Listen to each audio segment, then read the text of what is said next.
Welcome to the Rundown, everybody. I'm your host, Dr. Sam Zender, fitness expert, physical therapist, and fitness enthusiast. I suppose I use the fitness expert title very loosely, but point is that's the whole point of the podcast. If you've been watching or listening enough, we're bridging the gap between the science of fitness, health, and that literature with the practical application of that. And so I'm very happy to be joined by one of my longtime and very much appreciated clients, Pam Mecikalski. Pam, thank you very much for joining us today.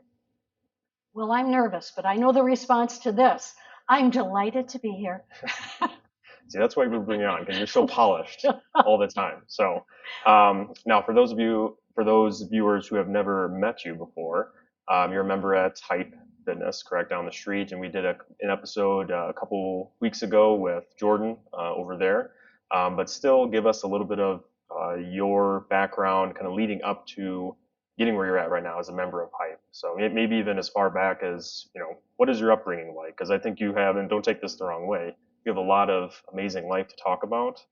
I mean, in your short, 37 years on Earth, Yeah, right? 37 80, going on try 38. 80, Yeah. but that's See, I do think that's amazing though, because I don't think anybody looking at you would say 80 years old. So give us kind of what has brought you again through life up until right now, where you're at, hype going consistently as you are. okay. Well, first of all, I have three younger brothers, and my parents had four children in under 6 years, so I don't remember ever being without them. And as I grew and our family was real focused on team sports, there were no girls intramural, interscholastic. So I played with the boys all the time. So my mother used to say, when do you think Pam will figure out she's a girl? Because I was always with them. I was a very decent high school punter, actually. I can believe But that. Yeah. Surprised you weren't the middle linebacker. yeah. Yeah. Well, they did make me play in the offensive line because one of my brothers was a quarterback. So he needed to be protected from the left side. Yeah. So I've always been kind of involved in sports and fitness. And then I had my mother was always the kind of person who fixed dinners for us every night that we had two vegetables, and although she also fixed a new dessert every day because with those boys they're always trying to gain weight, Mm. so that didn't help a lot, but she trained us how to cook and eat correctly, so I've never been led astray into fast food Mm. for the most part. And not to cut you off, but when you say correctly, I mean, what is your definition of that? Just out of curiosity. Oh, having balanced meals where you have Okay. fruits, vegetables, protein, All the good carbs. stuff. Yeah. And we always had snacks that were popcorn. So It's much better than that a lot of the snacks nowadays. Yeah. so I continued then in my adulthood fixing meals that had vegetables in them. Hmm. So that and she was also just an incredible example of how you don't let your own weight go up and down. When my baby brother was born, she was still in the hospital doing leg lifts to try and get her abs back in shape. So Wow. it's quite an example to try Hmm. and Yeah. But follow. so she sounds like she was one of the main motivators for you even Oh, to this day. and had she known then what we know now about weight bearing exercise and things like that, Hmm. she wouldn't have shrunk 6 inches because of osteoporosis. Right. But she did, the state of knowledge at the time while she was shrinking. So I was determined not to shrink. Hmm. Good. And obviously you are doing everything that you can, which Hmm. is amazing. So as we talked about, you've been at Hype for how many years now? Six. 6 years, Yeah. okay. And again, if our viewers weren't listening or watching that episode, primarily you're doing a mixture of many different movements, but kickboxing being a big part of that. So, what got you into that style of fitness versus something else? A lot of options out there. So, why does height? What about the kickboxing piece attracted you? Because it's whole body, Hmm. and I get to um, become core strong, coordinated, powerful, all in one set of exercises, Hmm. Getting everything out of it that you want to Yes, out of one yeah. workout. Very cool. And it sounds like from what you described, your upbringing, being around a bunch of boys, the physicality of that kind of workout doesn't scare you. For what you've talked to me about, actually, that you may scare off some other members in a good way, not to scare off any prospective members for Jordan over there, but you're very intense about it, which I think is awesome. Correct? I mean, your mindset is going in there with trying to get the most out of your time. Correct? Right, Hmm. because I love the class aspect. I cannot work out on my own, come up with the routines. My husband is perfectly happy doing that. I need to be in a class and I need to be with an instructor who knows what he or she is doing. And I pay attention. I want to be perfect in form and I want to use my time wisely Hmm. so that I get the benefits of it all. And we can tell without you even disclosing anything that you're a teacher, correct? By background, so using time wisely. It and in the culture of a gym, you can always pick out the teachers. We ask the questions, clarifying questions before we start Oh, so yeah, that we're perfect in every way, that we're not a problem, right. that we're paying attention. Yeah, but it's obviously Yeah. paying off. Like you're reaping the benefits from it, and you're very detail oriented in your Hmm. approach to it. You're obviously in very good hands at the gym you're at. Really, the meat and potatoes that I was hoping to get into, and I know we have talked about in private, but for the sake of our viewers, would be at your around 80 years old, right? Which is fantastic to still be as active as you are.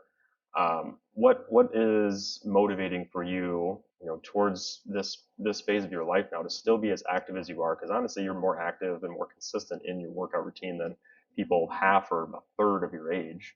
And I think that more people need to hear this message. So what motivates you day to day to stay as active as you are?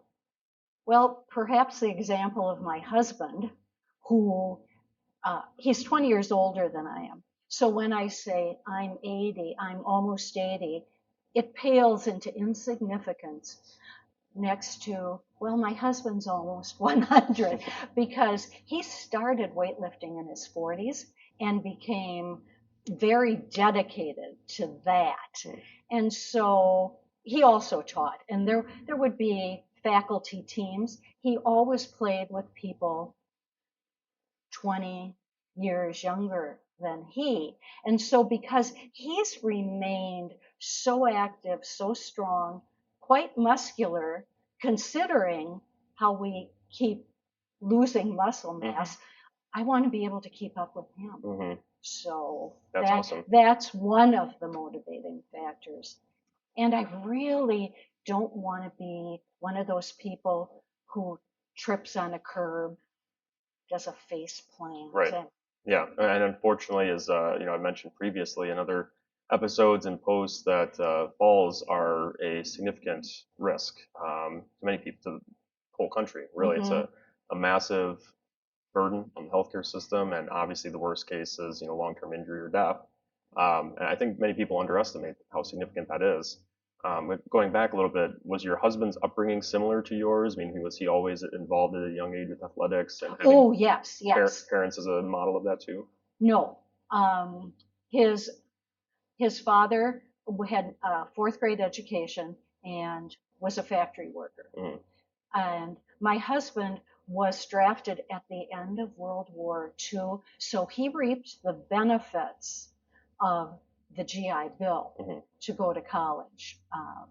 And then once he became a teacher, he was always a coach, always participated in the faculty teams and things like that, but really found weightlifting as a path to staying vigorous. hmm In his youth, nobody lifted weights. Right. I was going to say six. So he started at 40, which some people may think, oh, that's a late start in life. But granted, that he's 100 approximately 60 years ago. Even a lot of professional sports teams weren't doing any sort of formal conditioning at all. Hmm So he's essentially practicing as soon as he can, and that the peak of the information that we hmm have, the benefits of that, and you both have stayed consistent in that. So which is fantastic. But have there been phases in life where you have maybe fallen off a little bit, or at least been less motivated, or have you felt like, oh, throughout the decades, been very consistent in that? I wouldn't say I've been consistent. It depended on what I was doing at the time. Like I started ballet when I was 30, and I loved that, so I was real consistent there. Um, then I joined Bally's and was supposed to stop after school, and it was really boring for me. So I didn't work real hard because it wasn't class focused. And I would say the real change in my life came exactly 20 years ago. My husband's younger daughter, we had to see through her care for ovarian cancer. And my husband and I took care of her and her 2 year old while her husband had to keep going to work for health insurance. And in the last 6 weeks of her life, I lost 15 pounds. So I weighed 92 pounds when she died, and I thought, look at you, you're an absolute wreck. My neighbor got me a membership at a small gym that no longer exists. And since that time, I've been 5 days a week at 5:30 in the morning. And that's been a real transformation for me. Well, and so that's been approximately the last 20 years, Yes, correct? Okay, yeah. awesome. Yeah, that's amazing. Again, many people, even my age or younger, have a hard time waking up in the gym consistently and making those decisions. And all of our motivations are different, of course, but yours, it sounds like, is a matter of remaining independent, correct?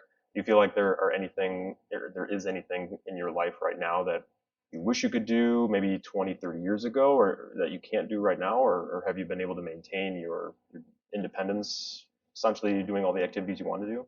I'm hearing a couple questions here. So I wish that I had, well, I don't think it was really available. If I had worked out before teaching, if that had been available, I would have loved that for those 4 years. Um, and so that I'm sorry that I didn't have. Currently, I'm just blissfully happy with the opportunities I have. I feel myself slipping in some areas. I tell people at the gym because they say, oh, do you just keep moving? You just keep moving. And I say, I used to be a hare, but now I'm a tortoise. So I know that I'm slowing down. I still have really good endurance, but I'm definitely weaker. And so I struggle to maintain the strength of my punches, the weights that I can use for a lot of my upper body. So that makes me sad. But I'm doing more than all of my friends. Yeah, yeah, which is, I think, a fair way to assess ourselves. I mean, I try to balance between with clients conversationally on like rehab or fitness. It's very tempting for it to be a game of comparisons. Hmm. And at times that is important. I mean, a lot of tests I do have age matched norms, right? Where here's what's normal for a 60-year-old or a 40-year-old or whatnot. But all of our circumstances are also very different. Hmm. Genetics are different. So there is a lot of variability, and we can give ourselves grace. But I'm curious, what if any, have you had conversations with other people your age who are surprised by the workouts you do? Because a lot of folks that I've talked to who are 60 plus years old feel like, well, at that point, then my workout routine has to be going on walks and doing some very gentle stretches, weightlifting, boxing, kicking, things like that, jumping.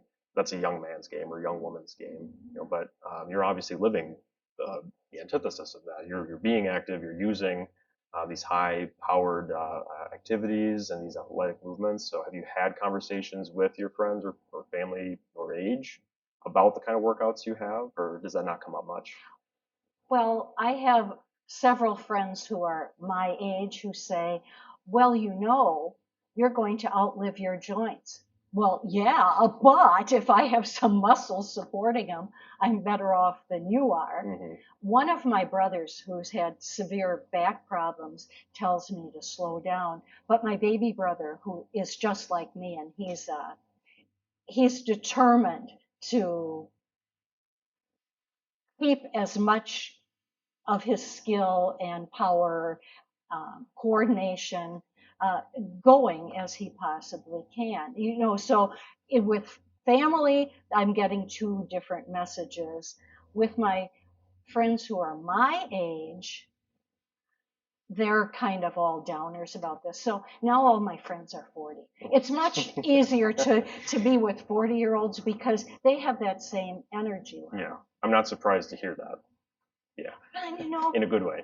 this whole thing about, oh, we worship youth. I don't think I'm worshiping youth and resisting getting old. I just want to be moving when I'm old, and Hmm. I think that's possible without being a youth worshiper. Right, right. And what's I think also very important to touch on is, and again, don't take any disrespect by this, but it's not like you're coming from a long line of world-class athletes that nobody else could relate What do you to. mean? But If you're, we had been tall, we would have all been world that's true, class. and I say that for myself too. I mean, a lot of very healthy, consistent people aren't doing that, or don't have those genetics. But the point is, you're just making basic decisions that are consistent, right? You're eating well, you're going to the gym consistently. These are things that, by and large, to some capacity, we can all do. It's not to say that you were just, given this gift that nobody else can relate to, or that nobody else has control over.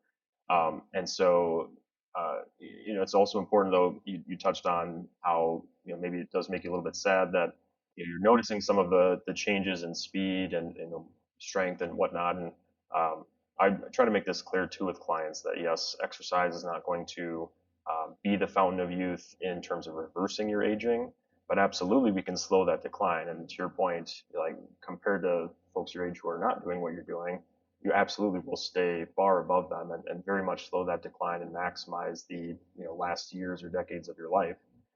So at this point, I mean, again, having lived a full life and having accomplished a ton, and hopefully having much left, what are your goals related to health and fitness, or do you not have any? And it's more just a habit right now, and you think about other things? My goal is to not fall and break a hip. That's a goal. That's a good And one. so the way to get to that in my mind is to continue what I'm doing. Just emphasizing that core strength so I keep my balance. Hmm. And I like going to the gym every morning at 5:30. As I'm sure everybody else appreciates that as well, right? Well, It's the 5:30 classes are different from the 7:30 classes. We're a strange little team there. it is so funny to me, regardless of what gym you go to, how every time slot has their own personalities, right? I think that's just human psychology. So, Hmm. but again, good to hear that you're being consistent. I think that's awesome to hear that you've been doing it for this long, too, for 20 years, 5 days a week. So we'll wrap it up with this then, because I'm sure there's a ton more we can get into, but you have a busy day, I'm sure, meeting all of your 40-year-old friends. What would be your primary motivation for, or words of motivation for folks who are maybe your age, maybe younger, who are having a hard time getting on the path of health and fitness, or maybe they've been on it but not consistently? If you, from your own experiences, what would be maybe like one to two simple statements that would hopefully encourage people to stay consistent in their health? Now we're having dead air time. That's right. If you're consistent, you'll improve. Don't be discouraged after 1 week and say, I'm not where I want to be. Hmm. Just be realistic in knowing that consistency is not 1 week. Consistency is a much longer haul. And you're going to get, after the first days of incredible soreness, you're going to feel so much more energetic. Hmm. Awesome. I couldn't put it any better. And if anybody knows more about consistency than you, I'd be surprised. So, again, I really appreciate you sharing everything that you've done right now, not just about yourself, but about your perspective. And hopefully, for those watching and viewing, it's somewhat motivating or significantly motivating to become fit and become consistent and stay there. And maybe one day you'll be like Pam and her husband to live a long and happy and healthy life. So, Pam, thank you very much for your time. Really appreciate it. And everybody else, have a good one. Peace.